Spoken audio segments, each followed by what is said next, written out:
Well, hello, my farmtastic friends. Farmer Phil here again. Things are looking great on the farm the last week or so. Beautiful sunny days, and the last of the frost is out of the ground, and we're really starting to change gears here. We're looking at planting real soon, and we're getting the last of our orders in for seed and fertilizer and our chemicals. And I can't help but look at the bottom line on all of these bills, and oh my goodness, the prices have gone way up. The fuel is somewhere between 25 and 30% up. Fertilizer about 10%. Chemicals not too bad, probably somewhere around 5-10%.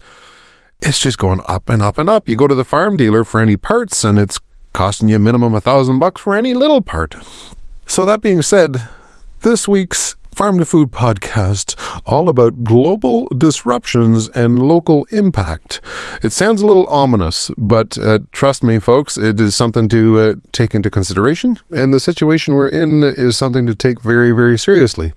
I was talking to our financial advisor a couple of weeks back. We were looking at a piece of land, and he was saying how land in our area was kind of sitting there on the market longer than it was a few years ago. There's a couple of pieces there that were sitting close to a year and still nobody biting on them. He's forecasting interest rates going up to compensate for all of this inflation.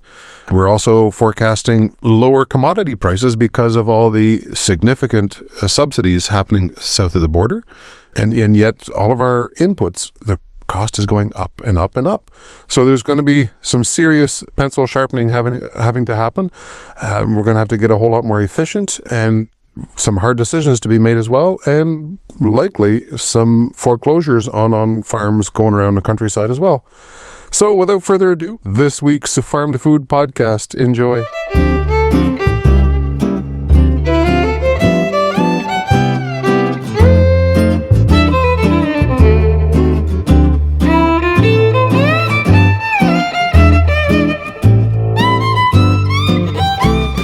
Welcome to the Farm to Food podcast. I'm Hugh Maynard, publisher of the Gleaner newspaper, the team that brings you this podcast. The Farm to Food podcast is presented to you by Desjardins and supported by the Livestock Breeders Association and Quinn Farm. The theme of this episode is Global Disruption, Local Impact, where we take a look at the effects of the conflict in the Middle East on the agri-food chain, from the raw materials for fertilizers that have to pass through the Iranian waters of the Strait of Hormuz to the uncertainty of oil supplies that have led to a surge in oil and gas prices. Consumers have already felt the pain at the gas pumps, and farmers are about to experience the same as their tractors head out into the fields for spring seeding. And that's just the beginning, as higher energy costs impact the food supply chain from processors through to supermarkets, and soon will affect spending and investment decisions by consumers and farmers. Join us for this episode of Farm to Food as we talk with some farmers as they start to grapple with the global disruption to try and minimize the local impact.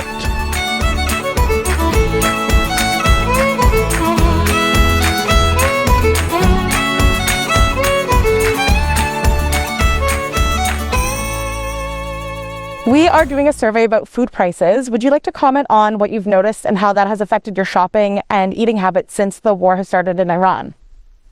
I honestly will say that I am actually, unfortunately, not looking at where the food's coming from. I'm truly just looking at what's the cheapest option right now, because everything is just really intense in the world, and I feel like I just need to get what's cheapest right now. You know what I mean? Totally. I'm the exact same way. I've been noticing that the food prices have been going up all the time anyway, so I haven't noticed a specific difference with the war in Iran. I've noticed I don't want to drive as much anymore, so I'm definitely going to more local places. But no, I don't think this is directly affecting it. I think everything, right? Yeah, totally. I should also say that I recognize that with the, not just fuel prices, but the prices of fertilizer and stuff, I know that Canadian products in particular are going to be getting more expensive in the summer. There's markets I would usually plan on going to, and I will still keep supporting them. But I may have to buy less and maybe less organic than I usually would have. Yeah, it's not something that I'm necessarily noticing, but it is something that's pretty prominent on my mind, I think. And it's something that I'm very conscious of going into grocery stores now, and knowing that it's going to affect food prices, but then also it's going to affect literally anything that we get imported. And Yeah, like I don't drive, but I wouldn't be surprised if we saw like a ripple effect when it comes to other forms of transportation. It is something that could actually be very, like, the war could absolutely be something that fully affects, like, has that ripple effect. Yeah. Has it made you check to see what products are Canadian when you're buying them? I really should. So, to start off this episode, talking about global disruption and local impact, we're going to have a conversation with Sarah Rennie, who's our news editor at The Gleaner, and she's been out and about interviewing various farmers that have different types of production, different experiences with energy, and how it impacts the crops that they grow and the type of production that they have. And she's going to fill us in on all the ins and outs of the impacts of higher oil prices, whether it's fertilizer, boiling maple syrup, or driving a tractor. Welcome, Sarah. So yeah, I had a really interesting time chatting with a couple of farmers. One of them was Jérémie Letellier, who's the president of the Montérégie Federation for the UPA. He's also a cash cropper. He has a farm in Desjardins and Napierville, a pretty big farm actually. And so, you know, we talked a little bit about the impact of global conflicts, because of course this isn't the first time this has happened. It was only 4 years ago that Russia invaded Ukraine, and we saw things spike, and we saw, you know, worrying things come into the season for a lot of farmers. So we talked a little bit about those impacts, but we also talked about, you know, financial strain, past difficulties, and how that impacts farmers, especially going into the spring season, because things are still, you know, really up in the air. So one of the interesting things about Jérémie is that he's the regional president for the entire Montérégie area, which is a vast area. It's also probably the most profitable area as far as farming in Quebec is concerned. It's the breadbasket of the province. It's where it's happening really when it comes to agriculture. And as far as diversity is concerned as well. So he has a huge job right now trying to represent farmers during what is now an international crisis. But also, like I said, it's springtime, and so the farmers are already a little bit nervous. They're a little bit worried. And Jérémie is also really involved in the UPA's campaign right now to have the government refund farmers for the carbon tax that they pay on the carbon products that they're buying and using on their farms. And it's a huge cost for the farmers. So he's been very involved in that as well. So I'll let him explain a little bit about the pressures this spring.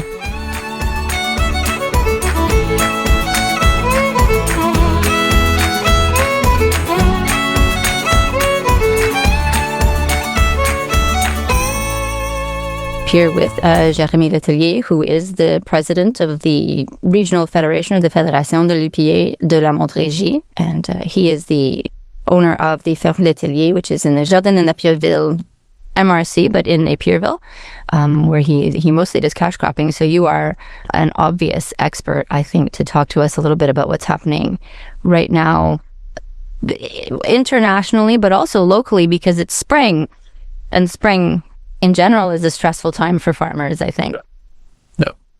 Well, I would not call myself an expert, but I'm certainly an interested party in all of this. And yes, it's the second time in 4 years, really, that we have such a shock coming through. First, the Ukraine war 4 years ago, and there's a lot of similarities with what's going on right now. But at the same time, the war in Ukraine, we had a huge impact as far as input costs were concerned, but there was also the price of grain rose as well. Whereas where we don't have that element right now, the price of grain has gone up a little, but nothing compared to what the inputs are going up right now. So it's an even more stressful situation than it was back then. Mm-hmm. So for most farmers, do they sort of lay in their supply of fertilizer, that sort of thing, in the fall? Do they sort of book those prices in, or are farmers actually actively buying their fertilizer now? It's different models for everybody. I like to buy about, I would say, 60 to 70% of my fertilizer during the fall. Try to set a price at least at cost certainty on that volume, and then the rest we just see what are the conditions coming up. But a lot of farmers they like to wait at the last minute. Sometimes you get good deals out of it. This year obviously will not be that kind of year. When it's a matter of price, it's one thing. When it's a matter of are we even going to get the supply needed? That's a whole other question. What I understand right now is that producers that are faithful to their dealers, the dealers will try to do what they can to fulfill the needs. But if you're the kind of farmer who likes to go from one dealer to another and get the best price all the time, this is the year when it might come back and bite you. Wow. Okay, so that's adding to a lot of uncertainty then for farmers right now. Exactly, yeah. I don't know what's going to happen. We're hearing a lot of things. There's a lot of rumors going around, and even can see that some dealers are, bashing other dealers, saying these guys, they're not going to be able to get the volume needed.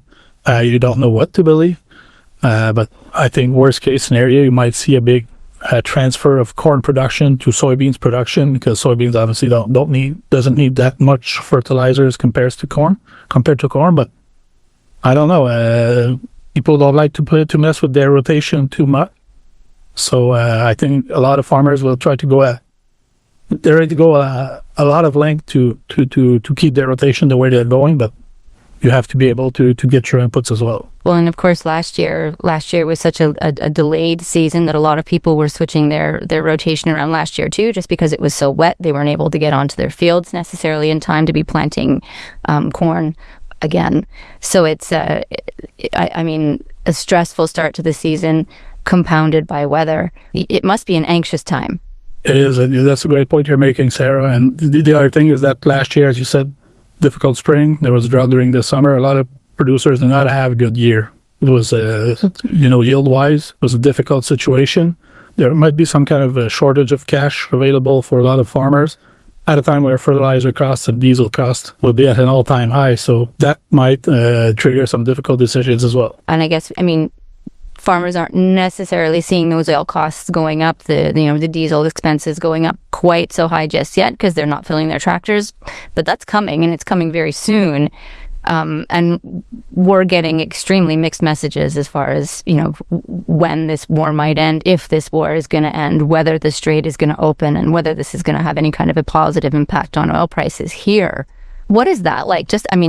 As the president of the UPA, obviously you're having to manage anxiety at a regional level, but for a cash cropper, a farmer who knows that you're going to need a lot of diesel this year. Yeah, well, you roll with it. I mean, if the need is there, you contact your banker, try to get an extension on your margin of credit, and try to lengthen some loans. There are some possibilities. The big advantage that cash croppers like myself have, if you don't already have some kind of cash on hand available, we got so much guarantees because of the value of land that usually you're able to come up with a solution to a liquidity shortcoming. But you can't do that 4 or 5 years in a row either. I mean, at some point you have to get some profitability, and now it's difficult to see how it could have happened last year, and even 2 years ago was not the best year either. And now this year, for the third straight year, it looks like it might be a difficult one, at least as far as the cost of production is concerned. So there's a lot of riding in the balance right now. Maybe we could talk a little bit about some of the campaigns then that the UP has been running to try to make life a little bit easier on farmers. One of them relates directly to, the costs of oil, gas, carbon in general, and the government's willingness or lack of willingness to always sort of play ball with the farmers, maybe. Yeah, well, yeah. There's the whole issue about the carbon tax and the carbon stock exchange. And, we're not having our heads in the sand. We understand the reason why such measures were put in place. We do have an issue with climate change and how human activity is causing it. We're all aware of that. And I would say that's why, at least here in Quebec, when the carbon stock exchange was put in place, there wasn't that much of a blowback to it. And people understood that there was, action had to be taken at some point. And I think that the mindset back then was, if we get the ball rolling, Quebec gets in it, California gets in it, maybe other jurisdiction will join as well at some point. And, we're going to be a really efficient carbon exchange system that will work and that will help lower the carbon emissions. And, 10 years on, it's not all what happened. Politically, the exact opposite has happened. In the United States, I don't think it's ever been farther from being possible to achieve that. In Canada, we had the carbon tax, and it's been abandoned, but there's no political will right now, I think, to bring it back. So what happens is that we, competitivity-wise, we're definitely shortchanged to the tune of $550 million over the last 10 years just for Quebec farmers. So at some point, you understand our responsibility socially, but at the same time, we got to be profitable at some point. We're running businesses. We are in competition with all of North America. So the carbon exchange system as it's designed right now, it's not sustainable for farmers. We're spending a lot of money in a system where it is designed to develop alternatives to using carbon fuels, and we don't have those alternatives. Electric tractors won't be available tomorrow. All those costs, they just hit our bottom line. And the other provinces and the other states in the United States, they don't have that. So that's why we had a mandate to make it a priority within the Federation to solve that issue, to get a reimbursement on the amount of money that we send to the carbon exchange system. It's been over a year. It's a lot of work. We have to understand that when that was... when we received a mandate to make it a priority, it was right after the federal election. And the provincial government, their reaction to that was adopting a unanimous motion saying that we're not changing everything. We keep on going within our present system. That's when farmers just gave us a clear message that, we can't go on like that. We can't be at such a disadvantage with our neighbors. So we need some liquidity. We need some cash put back in the farms. Some results have been attained, but last year we sent $85 million to the system as the farming community as a whole in Quebec. The government announced $30 million that went back only to cash crop farmers. So even for us cash crop farmers, it's not nearly close to be the amount of money that we sent. And the other sector of activities, they don't get any of that money. We do have a commitment from both candidates to be Prime Minister next week. So Mrs. Fréchette and Mr. Reid, they both said that they would give us a total and permanent reimbursement to the cash that we sent to the system. How long is it going to take place? How long it will take them to put that in place? We've been very clear with our message that we can't spend another season with that disadvantage. It has to be a priority right after they get in office. Whoever wins, the person has to take care of that issue right away, because otherwise it's another $85 million that we're sending to a system that's not bringing us any money back. So do you have any sort of numbers or a way of sort of explain, what does that mean for an individual farm? Because the farms aren't necessarily paying this tax directly, right? It's being handed down to the farms. Exactly. The system is designed so that the biggest emitters are supposed to receive the invoice, but what they're doing is billing their customers. We are such customers, and we can't bill it back to our own customers because we're on an international system, where we have the competition from the other jurisdictions, and they don't have that tax, so they would just flood the market with their own grain. So we're stuck with that. As far as numbers are concerned, it's about 10 to 12 cents a liter of diesel. As far as natural gas or propane, it's about a quarter of the invoice right now. So, a business that would pay, let's say, $20,000 natural gas for drying their grain or heating their greenhouse or eating their poultry barn, about $5,000 would go straight to the system. So in average in Quebec, we're talking about $8,000 to $10,000 per farm. But obviously here in Montérégie, where the farms generally are bigger, a lot of cash crop farmers, a lot of grain drying, that number can go up quite quickly, multiplied by 3, 4, or 5 variables. Mm-hmm. And so in a year when we're talking about oil prices potentially, they're high right now. We're talking about them going even higher potentially. Having this, like you said, having this sorted at the provincial level with the government must be one of the main priorities right now for the Federation. It is the main priority, and now it will just be an adjustment to maybe compensate for the increase in oil price. But even before the war in Iran, we were in a competitive disadvantage no matter what. So it is I think it's an emergency really to solve that issue, give a break to farmers, having us stop contributing to a system that is designed to work differently than it does right now. And for farmers, I think the important thing to talk about too maybe is that they're having to make these investments at the start of the season. Obviously, fertilizer needs to go into the ground right away. soon as you're starting your season, you're starting to, fill your tanks with diesel, you're getting your tractors on because you've got to prepare your fields, and then you need to start seeding right away. These investments are things that are being made upfront right away, and then you don't know what the season has in store, and then you really don't know what you're going to be able to actually charge at the end of the year, because again, you're on an international market, and like you said, the war in Ukraine changed grain prices significantly. So how does the UPA help farmers to deal with that? Market fluctuations, unfortunately, there's not much we can do. If we were under a supply management system or something like that, those conditions would be totally different. But, as a union, we can intervene on many levels. But the oil price fluctuations, the effect it has on market, there's been some measures put in place. We've put a lot of pressure on federal government so that it could increase, and it did actually. It's been announced this week, increase the anticipated payments, I would call it. The government fund the interest on a loan of $250,000. That limit was $100,000 before. Now we got an extension to $250,000, where you can get a loan to your bank for input, fertilizers, pesticides, fuel. And you don't have to pay the interest on that within the upcoming year. So that's one measure that we have, but it's not bad. It's a pretty good break, but it's not what's going to change a whole lot the bottom line. If fuel keeps increasing, it's double the cost that it was last year. I mean, at some point we'll have to support that cost and try to make the best out of it, no matter, even it's going to be very difficult. I think that's when we can sort of talk about the resilience of farmers too, because there's, even at the very small level that we are on our farm with just, a couple of acres, the anxiety levels are there in spring, but yeah, you just have to keep going. You do. It's a way of life. It is a business, but if you see it as a pure business, expecting a 10 to 12%, profitability rate, it's never going to be like that.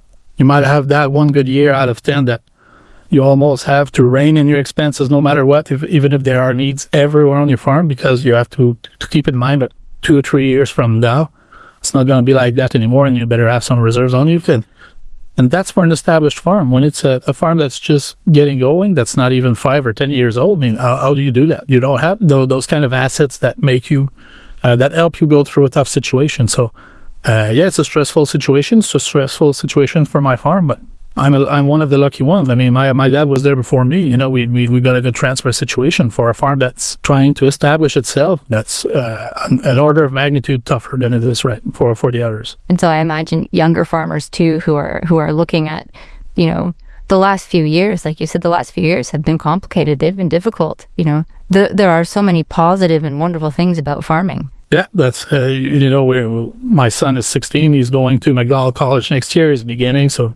And my nephew is at the ITAQ this year. So our objectives throughout the years when they were growing up was always to make it look fun. You don't bring up numbers when they're 8, 9, 10 years old, but try to see what kind of life that we can have, that we're not just always working 365 days a year. There's a possibility you can have some vacations at some point. You can have a fun lifestyle doing that. So it's worked for those two.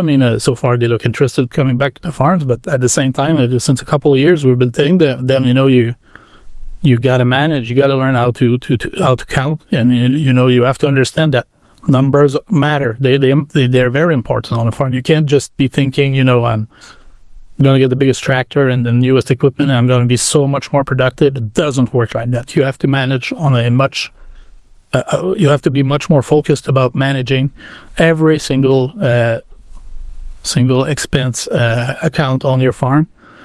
Doesn't take the fun out of it, but it's obviously a big challenge that goes along with it.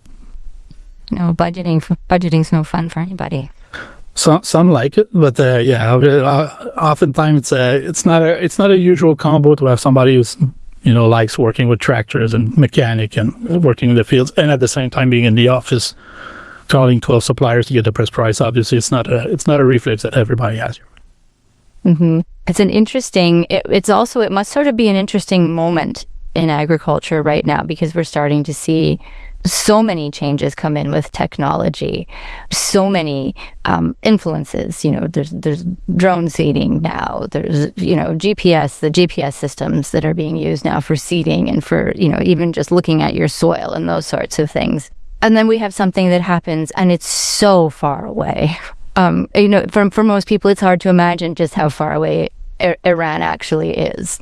Yeah, and it shows that in a system like ours, where we're not a supply management, we don't have any guarantees about the prices that we're going to get. Every single event has an impact and can have a deep impact. And a few years back, there's been volatility before about the oil price of oil. And we used to joke that a butterfly flaps a swing in Nigeria, the barrel of oil will go out $5. Now we have a war in Iran, so that's the worst outcome that could come out of it. So where it's going to stop, we don't know. Is it stressful? Yes, it is. Are we going to keep going? Yes, we're going to keep going no matter what. And, when push comes to shove, as I said, the one security that we have is that we have a lot of assets that we can finance in an emergency period, but it can't be an added. And, we do have some feedback, from financial institutions right now that are saying you would be surprised at the amount of farmers right now who are on interest-only payments right now, not paying capital or refinancing. And it's obviously alarming. Last year was the first year that the actual net revenue for farmers as a whole in Quebec was negative. There were some lean years in the back, but to be below zero for the first time, that's a really alarming signal. And it's not one that I'm sure our political elected people are aware of or understand the importance of it, or they're so drowned with other priorities within our society. Our president, Martin Callan, always says that, less than 1% of the budget, provincial or federal, is going back to agriculture and the agro industry. And it doesn't really make sense. Other countries within, the Western Hemisphere are much closer to 2%. So we're pretty much underfunded. We're cutting on research right now. I understand that there has to be some priority established by the government. Is cutting in research in agriculture that eventually should secure our food safety. Is that a good way to go? And not many people ask that question right now. And I think that most consumers, most people in the general public who aren't on farms, don't come from farming communities, also might not realize, because farmers, generally speaking, they have a lot of land, they have a lot of tractors, so there is that assumption then that there's money. Yeah, there's this perception for sure. And the other thing is that they don't have to think about it usually. The grocery store is always full. And that's actually this morning, there's this headline in the journals, in the paper, that's saying, I think it's Metro who has a shortage of vegetable right now. And you're thinking, okay, just one day and it's making headlines. Imagine if it was like that for a month, or if you're waiting for imports from other countries to come in and they would be 5 times the price that they are right now. Is that going to light conscience within our society? You don't want to get there. You want the government to act before we reach that kind of level. So I think as a syndicate, we've been trying very hard to put that message through, that we can't just depend on imports of products that might not have been grown with even close to the conditions that we have to grow in here, and with kind of close to the regulations that we have to do it here. People are not aware of that. They're looking for a price, and with good reason. But at some point, the importance of having a dynamic and vibrant agriculture, I think it's a concept that it's much more accepted almost everywhere than it is here, because people even their ancestors have never really suffered that kind of situation. Yeah, and it's again, that goes back to the competitiveness of our farms versus what we're importing, and like you say, the standards. If the standards aren't the same, then our farmers are disadvantaged again. Well, yeah, you have to, the citizen will go to the grocery store and he sees any kind of vegetable or garlic or whatever. I have a garlic example in mind because I thought it was so telling. That there was Quebec garlic at $4. And there was China garlic at $1. It traveled halfway across the world to be sold 4 times less at a lesser price than the one that I don't even think the producer might be profitable at $4. So do people ask themselves why it's like that, or just thinking that Quebec farmers are trying to gouge them? It's really, Sarah, it's not the way it is. We're all just making what we can to even break even. So all those regulations that we have to comply with, all those weather conditions that we have to deal with as well that make our life much more complicated than in other countries, other jurisdiction. The people is not necessarily aware of it, and because the voting people is not necessarily aware of it, it's not a priority for the political world, and it's a huge challenge for us to change that mindset. Food security is a huge priority. It should be. And my grandparents were from Normandy in France, so they lived through World War II, the D-Day, and all the whole country. By 1945, the whole country was destroyed, and the only way that all those people, and you're talking about a region with a few million people there, they lost everything. The Germans destroyed literally everything. There were no livestock, there was no buildings up left. Everything was down. So the only way they can survive is that because they still had their land and they could grow food on it, and they managed to survive for a couple of years because before everything could go back with to some normality. And we've never had that kind of event here for the last 250 years. So it's not something that we are aware of that could happen. We haven't had, real living people telling us it was that bad, and you have to be able to have food security all the time, and therefore we don't have any policies to ensure that. The way they have in Europe, the politique agricole commune there which has been amputated somewhat over the last few years, but it's still there to support the farmers in a much more direct way than we do have here. And of course, the Montérégie is the breadbasket of Quebec. Yeah, exactly. So as far as crop production is concerned, we have 60% of it here in Montérégie, in a very small territory. When you look at a map of Quebec, Montérégie is not necessarily the biggest region, but it's the one with the best soils and the best climatic conditions to get some growth. So that's where our vegetables come from as well. We are very dynamic. We do have a lot of farmers, but we are in a small region that you said it, feeds or is responsible for a lot of the production that feeds 9 million people. I think it's recognized in the localities, but as far as the biggest urban areas, even in Montérégie, the suburbs of Montreal, I don't think they are aware of that reality. Yeah, it's certainly unfortunate. But yeah, so I think maybe we can sort of look ahead, hope spring is going to come, hope it's not going to be too wet, and that we can get off the fields. That's another thing. We haven't approached that, but last year was a difficult fall as well. So there's a lot of soil preparation that we haven't been able to do. So we are hoping for a nice spring, even more than we do in other years. So far, not so good. Well, yeah. After the winter we had, I think we're owed some sunny days where it doesn't rain, and let's keep our fingers crossed. But if you know the right person to talk to get that.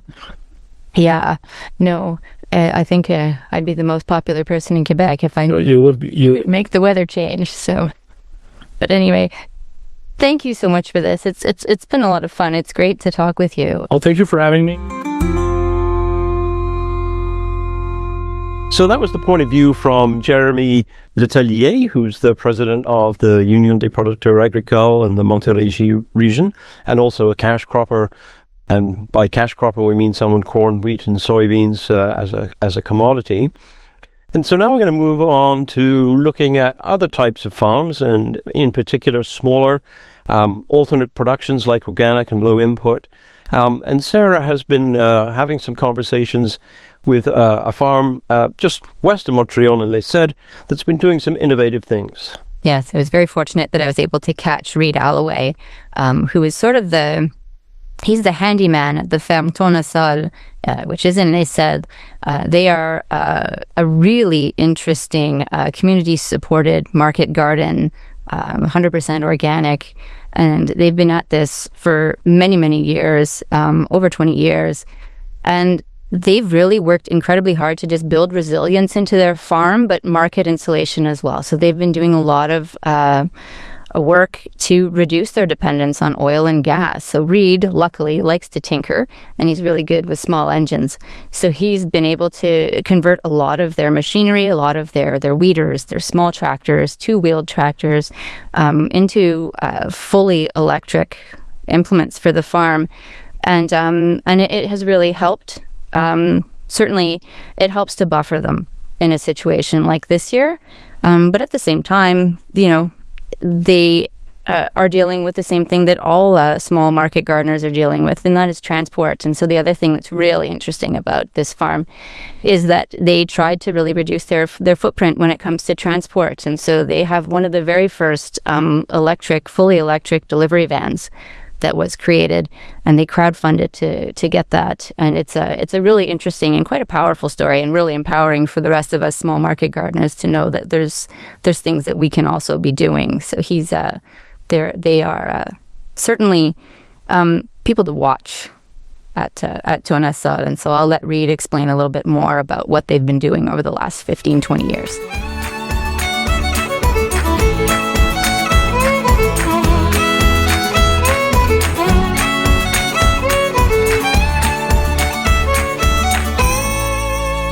I'm here with Reid Alloway from the Ferme Tourne-Sol in Les Cèdres.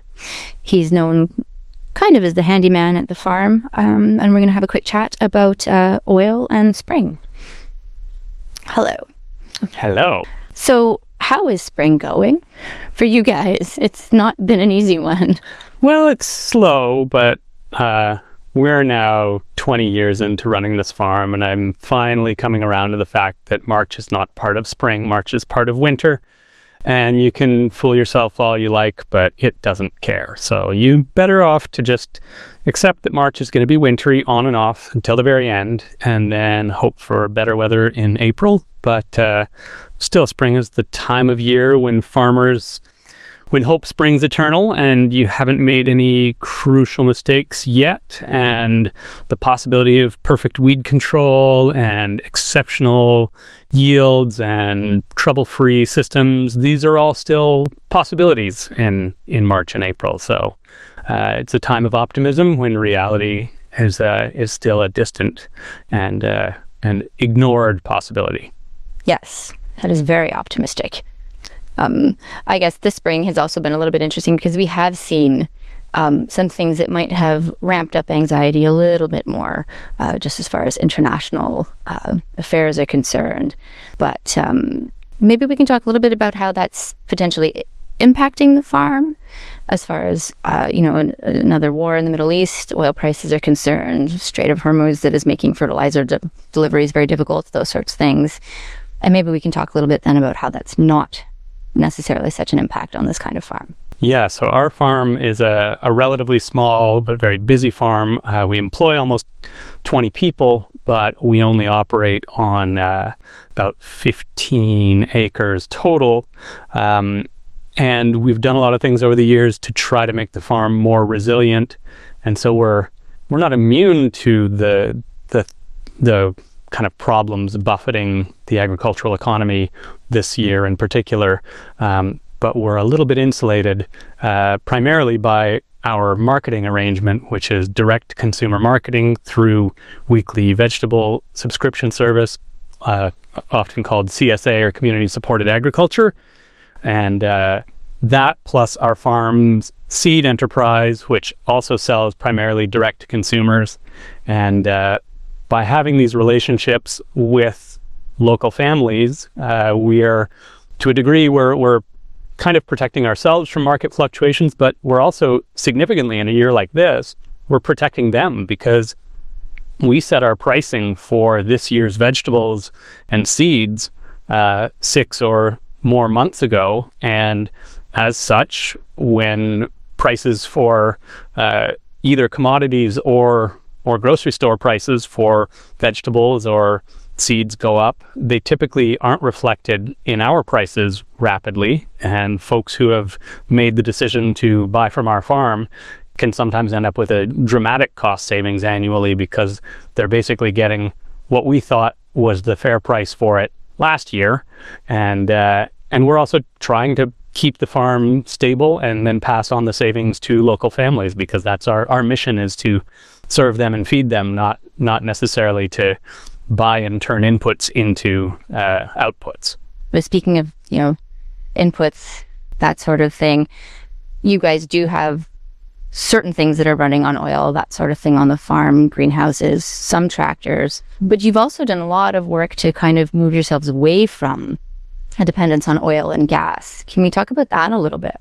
Yeah, so it largely grew out of a personal interest and a kind of improved performance targets rather than so much diminishing our oil consumption, because a small farm like ours doesn't actually consume that much petroleum annually, and so the cost savings don't usually justify the trouble and expense associated with converting to various types of electrification.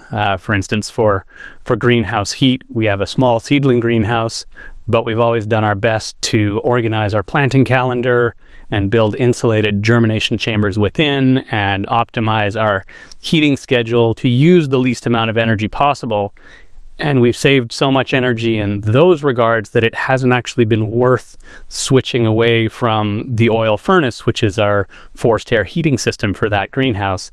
The amount of heating oil consumed for the 700 odd families that we feed out of that greenhouse is quite trivial, and the cost requirement to switch to biomass or electric or some other renewable-based heating system couldn't be justified for we've done better optimizing than in replacing. But in other places, like our delivery vehicle, we managed to replace it with a purely electric delivery truck 4 years ago, and I think this will be its 4th year in service. We've finished 3 whole seasons of deliveries where our entire farm fleet of 1 is 100% electric for our road-going vehicles, and all of our vegetable deliveries for the last 3 years have been without any fuel expense, which is more significant because that was the single biggest fuel consumer on our farm, dramatically more than our 4 diesel tractors or the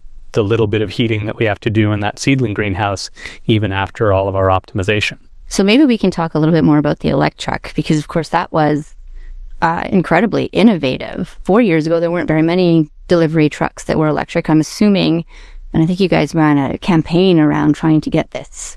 Yeah, so we enlisted the assistance of our farm supporter network through a crowdfunding campaign to bridge the last bit of a gap between what it was going to cost us to go electric versus what it would have cost us to just buy a secondhand diesel Sprinter or Transit Cube van.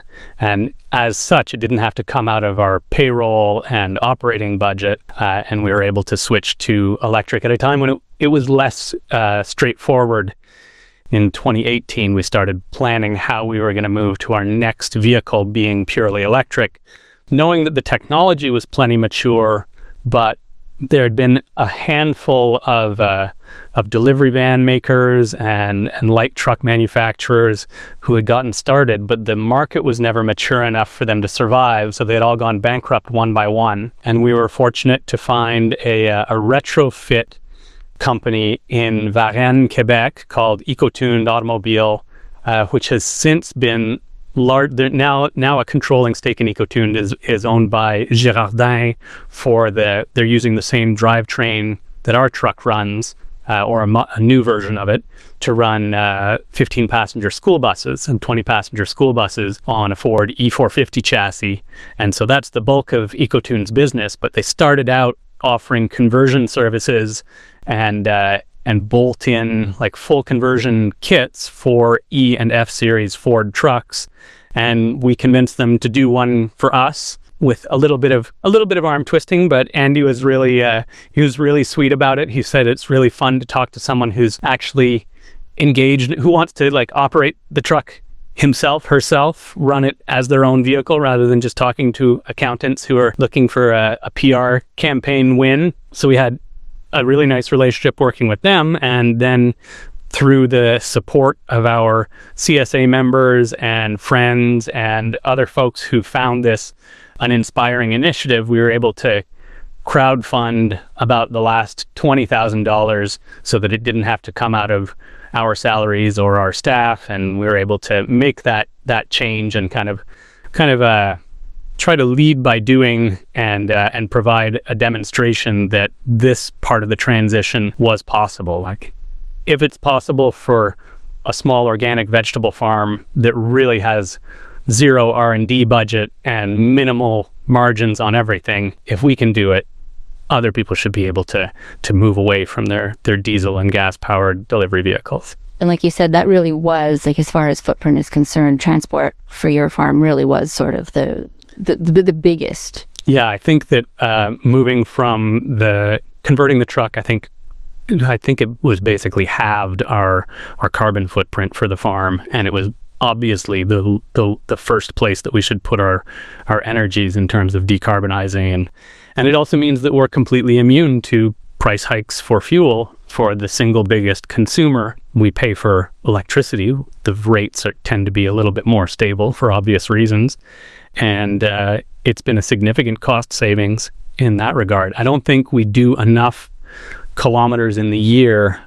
to totally justify the conversion of the truck financially, but that's because we designed our farm around farming and feeding the local community. None of us got into farming because we wanted to be behind the wheel of a delivery vehicle, and so we have very short delivery runs which lend themselves well to electric power, but also it means that the truck doesn't totally pay for itself or pencil out fiscally, because we don't drive it that much, which is great because we don't particularly like driving. We prefer farming. Yeah.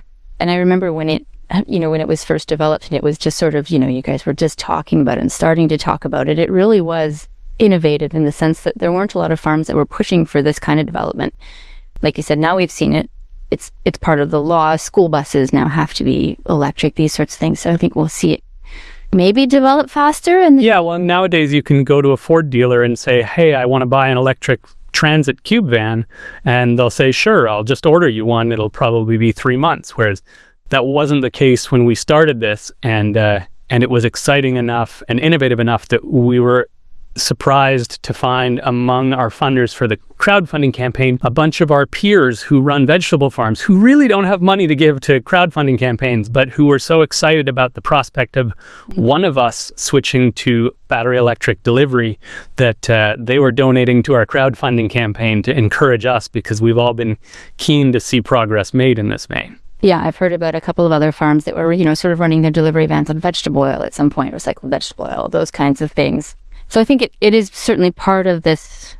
I'm not sure if it's fair to say that all CSAs at this point are an alternative kind of farming, but certainly it's a different mindset to like the larger. Yeah, I think it's a type of farming that has attracted, maybe not universally, but to a significant extent, people who have a significant environmental sensibility and ecological concerns at the core of their business decision practices as well as their life choices. And so I would think that they would be overrepresented in the early adopters of electric vehicles or electric heat pumps for greenhouse heating and cooling, or any of the technologies that may be helpful in reducing our climate impact, to say nothing of all the organic farming practices, the reduction of synthetic inputs, the complete obviation of synthetic nitrogen, the use of cover crops and extended crop rotations to make our farms more healthy and resilient without depending on external inputs. And so maybe just one final question. I think, I've also heard that you kind of like to tinker a little bit. And so some of the smaller tractors, things like that, have maybe been converted into electric on the farm, those sorts of things. Understanding it was never, I don't think any of us imagined another Gulf War coming up, but do you get to kind of sit back now and not gloat, but do you get to sit back and be happy a little bit? No, I'm trying. I'm far from smug about it. I'm just pleased that I've been fortunate enough, particularly working on a bigger farm with a big management team. I've had the opportunity to follow my excitement and interest in electric conversion projects, and as you said, convert most of the small machines on our farm to battery electric, and to learn a whole lot about battery systems. And I'm now working part-time for Thiessen Tillage Equipment, which is a Canadian farm equipment manufacturer making weeding and other tools for small farms. And Ryan Thiessen and I are actively working on electric traction units that will be on the Canadian market in the years to come. And it's really a matter of making things better for small farmers by leveraging the performance of battery electric systems. It's almost as though the environmental benefit is ancillary and the protection from geopolitical turmoil is a nice benefit, but it's hardly the motivating factor. The goal is to make farms more resilient, and there isn't a single converted machine on our farm that we could go back to using a combustion engine, because every single one of them has been so dramatically improved that from a performance standpoint, no one on our farm would tolerate it if I brought a small machine onto the farm that had a combustion engine. They would just refuse to use it, because we've all tasted what the future of farming looks like, and it is quiet and smooth and accelerates and decelerates with no effort and gives you incredible control and precision and power at your fingertips. And none of us want to go back to clutches and belts and noise and exhaust. So The exhaust in a greenhouse. yeah, That's where it gets you. yeah, we're still running several diesel tractors for the bulk of our field work, but everything under 50 horsepower has been converted. And I'd do the big ones too if I was independently wealthy and had time to burn, but just can't bring myself to do it, and there's no way for it to make financial sense. Though if we can get oil to $400 a barrel, there might be more of an argument for it. Hopefully we don't have to go that route soon. Yeah, but as far as you're concerned, future of small farming especially is electric. Yes, absolutely. Every small machine, every passenger car, most delivery vehicles, if you're not doing 300 kilometers a day, and if you are, maybe you should be doing your deliveries with someone else running a larger vehicle. I don't know. Small machines are so dramatically better for you, better for the farm, better for the environment, and more pleasant to operate. So yeah, that transition is already done on our farm, and there's definitely no turning back. So that was some interesting input from Reid Alloway, who's from the Ferme Tourne-Sol, an organic cooperative farm in Les Sèdes, just west of Montreal. And so now we're going to follow this up with something not quite the same, but very topical, and that's a wrap-up on the maple syrup season. We're going to go back and have a few words from David Hall, who we interviewed a few weeks ago at the beginning of the season. He's with the Maple Syrup Producers Association, and he's going to talk about, of course, the cost of oil, which is a prime input to producing maple syrup, and of course the famous story about the adulteration of the maple syrup from a producer in St. Chrysostom. Yeah, David was a little surprised to hear from us again, I think, but I said, we really wanted to have, an expert come on. And when we had talked to him the last time, the season hadn't even started yet. And this season has turned into a really long, very unpredictable roller coaster ride of a maple syrup season. And so we wanted to go and talk to him again. He said, it's been very unpredictable. We had a bit of a run in March, then it went completely dormant for about 2 weeks, came back on, and then for the last 2 weeks, the sap has been running like a faucet. And, they've been trying to catch up. And so it's a very strange syrup season this year. One of the positives is that the sugar content's actually really high. We can finally call it a sweet season. Up until 2 weeks ago, I think they were going to call it something else. But it's definitely looking like we're going to have syrup anyway to come out of this, which is really good, because at this point, the demand is so high around the world that if they don't have good seasons, we're looking at shortages. So he and I had a great chat too.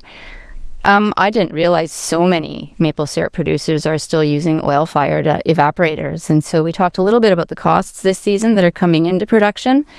And then, as you mentioned, we couldn't have a conversation with somebody at the Maple Syrup Producers Association without asking them about syrup and syrup quality and the bit of a PR situation they found themselves in at the end of this syrup season with our producer friend St. Chrysostom, who's allegedly been cutting his syrup with sugar. And so we're all a little bit unhappy, I think, in the area to hear that somebody would do that. Definitely has a bit of a bittersweet story.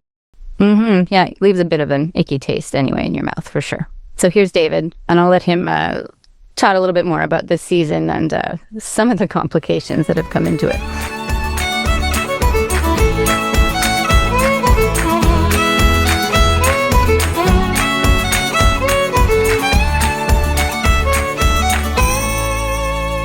So I'm speaking with David Hall, who is the representative for the PPAQ, or the Producteurs et Productrices Acéricoles du Québec, the Maple Syrup Producers Association, for the Montérégie Est. And I'm assuming that right now you're a little bit tired. Yeah, no, it's I'm really lucky. My son takes care of most of the nighttime checking and stuff. But anyway. So you don't have a small sugar operation. You guys are fairly large at this point. Medium, I would say, 25,000 roughly. Okay, but you've been doing this your whole life. Yes. Mm-hmm. So I could think of you as an expert. Can you explain this season? It's all about the weather. It either runs like hell or it's too cold. Right. There doesn't seem to be much in between to it. It either pours out of the trees like it's shot or it's frozen. Seems to be the story of the year, and the people that I talk to, it seems to be in the same type of thing. So do you have a feeling that it's because it was such a cold, long winter that the trees were just so cold they got through that first warm spell? Yeah, I live in a little bit of a cooler area than in Montérégie West. The same thing happened to us last year. We had kind of a warm week, and the one thing that hasn't happened this year that happened last year is the sugar cut right down. For coming towards the end of the season, the sugar content is still quite decent. It's, my son said this morning it was 1.8. We had a lot of 1.1, 1.2, 1.3 last year. It makes a huge difference how much syrup you make. Yeah, and I guess with the reverse osmosis, those sorts of things now, it must be making it a little bit easier to boil too if the sugar content's high. Yeah, I mean, of course, anybody that fills their car up with gas knows that heating oil and diesel and gas are expensive. So we're trying to maximize what we can get out of the separator. That's for sure. Yeah, I was going to ask, because I do know a couple of producers who actually their evaporators are oil fired, and they've been telling me that this is an expensive year. Yeah, we're right around $60 a barrel. Okay. With probably last year, our separator, we've upgraded it. We're probably in the same zone as last year, but we're separating significantly higher.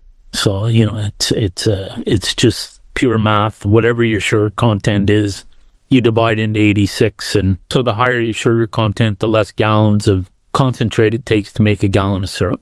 Is it something you're hearing from other farmers too, though, that just, I don't know if you know anybody who's using oil evaporators. I think they've sort of gone out of practice, but...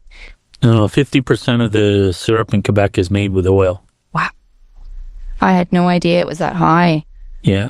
So are we looking at a bit of a difficult season, certainly a long season, but a bit of a difficult season, and then higher oil prices? Are we looking at an increase in syrup costs? The barrel price is set, so there's not much we can do about it. It's kind of a 4 or 5 cent increase over last year. Hindsight's an exact science. Probably not enough, but who knew this was going to happen? I mean, it started on the 28th of February, so it's just the timing is really lousy. It's probably like for us on 300 and some odd barrels, it's something like, I don't think it'll be a $10,000 hit. Okay. But it's in 2022, it was expensive when Russia attacked Ukraine and the price went up. It was in a similar vein. The other forms of, the electricity is much cheaper per barrel, but your capital costs are more. Wood pellets have gone up in price. Biomass, but and they all come with a cost. You pay one way or the other. You either buy oil or you reinvest into more expensive technology, and and straight wood doesn't, it doesn't walk into the shed and pile itself and unpile itself. And if you're, like the amount of wood we would need, even separating high, would be substantial. And, there's only so many hours in the day. And this, of course, has been a really long season too, so it gets exhausting. Yeah, I mean, yeah, for sure. People say wood doesn't cost anything. I said, yeah, maybe, but I said the last I knew, because I boiled with wood for 30 years, it doesn't walk out of the shed into the evaporator. I mean, somebody has to do that. It's for sure the archers and stuff are much more efficient than they were, but So your season is still going. I'm assuming that means that people in a little bit further north in Quebec, their season is still going as well. I think. I hope so. Because they would have started later too, right? Yeah, we started later than we have in a while, but it's not. The worst thing was the 9 or 10 days we didn't produce kind of at the end of March when it was froze up. That's kind of prime time for us. But it looks like we're going to get through it. Today we'll be at 80 some odd percent. Okay. That's not so bad. It's mostly due to the sugar content. We're trucking less and getting more syrup.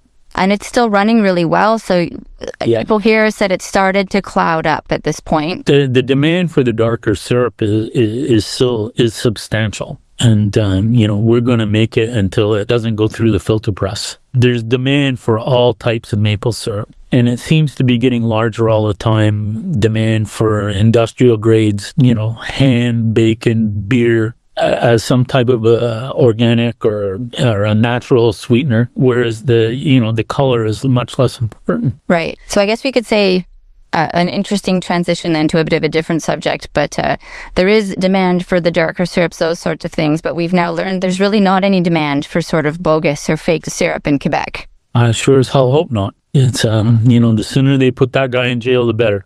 Yeah, so that's the Radio-Canada report, basically, that has found the St. Chrysostom producers.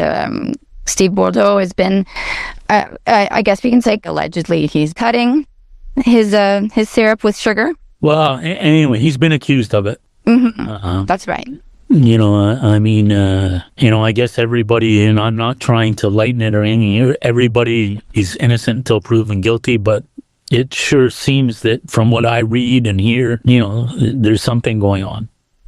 Somebody has been tampering with syrup. Yeah, anyway. Exactly. Okay. I guess from the PPAQ's perspective, then, I'm not sure how much you're able to say, but what does this do for maple syrup and maple syrup producers? It just casts aspersion on 8,000 legitimate producers by one bad apple. The work that we've done and purity and health and all this sort of thing, in one fell swoop, this guy can put it into question. Apparently Agriculture Canada is in the lead in trying to get to the bottom of it. And at some point in time, hopefully we know the whole story and the scope of it. Yeah, because it's starting to look like the scope is getting much bigger. They're finding more and more of these cans now, some of them with stickers from different businesses on top. And it's for sure, if you've bought some of this syrup, maybe you're going to try and find a way to pass it through the system without trying to get your money back from Mr. Bordeaux. As I say, I'm not a lawyer. I'm just a kind of a dumb farmer. But I do know it isn't a good thing. And, I hope the full weight of the law is brought to bear if indeed he is guilty. There has to be some sort of a silver lining. Do you think maybe one of those silver linings could be that it's an opportunity to start talking about the importance of knowing your producers, especially if you're going to go and try to buy from the farm, that knowing where you're getting your syrup from is important? 100%. There's absolutely no doubt. If you want to make sure you're getting pure maple syrup, go to your local producer. But, it's easier said than done. $2 a liter, do you want to drive a car from downtown Montreal, fight the traffic, and come to my place and buy a gallon of syrup? I'm realistic. It's, it would be great. Everybody come to my place. But is it realistic? Are people equipped to sell in larger volumes? We all seem to have our regular customers, and, we always try and get a few more. But as I say, when I became aware of it, I was not a happy camper. It's just a type of promotion that we don't need. We have to explain ourselves, and one bad apple can sure put a monkey wrench in things. Well, hopefully it's not something that lasts. Yeah, hopefully not. But you don't think this is going to change any sort of policy as far as people selling direct from their farms, making sure that they're testing syrup, that sort of thing? We don't need to go there yet, do we? Personally, I don't think so. We, as a PPAQ, test a certain amount of random cans. At one time, MAPAC, the Minister of Agriculture, used to. I don't know what their protocol is now. If they still, when they do a food inspection at a store, grab a can of syrup and test it. I'm not sure. But when it comes to, I've been led to believe when it comes to adulteration, it's an Agriculture of Canada purview. Right. Okay. When the MAPAC tests it, normally, they test it for color and thickness, making sure the label corresponds, it has the right information on it. But, I'm sure if it tastes wonky, they would go further. So I guess we can all be happy then that this Radio-Canada journalist has got good taste, knows what maple syrup should taste like. And yeah. Well, hopefully, like I said, hopefully this doesn't sour everybody's taste for syrup. I'm sure it won't because it's just too good. That's my feeling, but I'm a producer. I'm converted. For sure. All right. Well, I hope the rest of the season, I hope it keeps going for you. I hope you get a little bit more time and maybe this weather report for this week isn't quite so warm as they're maybe saying it will be, and you get another little bit of a run. Yeah. Well, thank you very much for having me, and great talking. Thank you. Thank you very, very much. Have a great day. So that was David Hall, a snippet of David Hall in my conversation. He's the Montérégie Est representative for the Maple Syrup Producers Association of Quebec. Yeah, he's a little bit further north than we are, but here in the Haut-Saint-Laurent, especially today, it's really hot, it's beautiful and sunny, and spring is definitely here. And so that's pretty much the end of our maple syrup season. I think our producers are going to start cleaning up in the next few weeks. And yeah, as far as everyone else is concerned, our farmers are getting ready to go. And yeah, it's definitely, spring is on, it's go time. That's where the thoughts are, right? It's time to go pretty soon, as soon as the land dries out. And that's going to be really the first impact for farmers, is because they're going to have to fill up their tanks for the diesel for the tractors and the pickup trucks and the other equipment that they use, which is pretty similar to consumers, right? We've all had to look at gas prices that have gone up 40, maybe even 50 cents by the time we get to the end of this week. But I guess the major concern is down the line is that if this continues, those costs are going to extend out through the supply chain. The processors who have to pay more for their energy costs, the processors then have to distribute the supermarkets, and they'll all want their margin. And of course, many farmers are typically price takers, what's given to them rather than price makers. And so I think this is where a lot of the concern comes for. How is this going to impact me in 6 months? Even if things settle down, which is still an open question, and what's that going to do to my margins? Because of course the supermarkets and the distributors and the processors are going to try and pass that on, not only up to the consumers, but also down to those people who supply them. And of course the farmers are at the bottom end of that chain.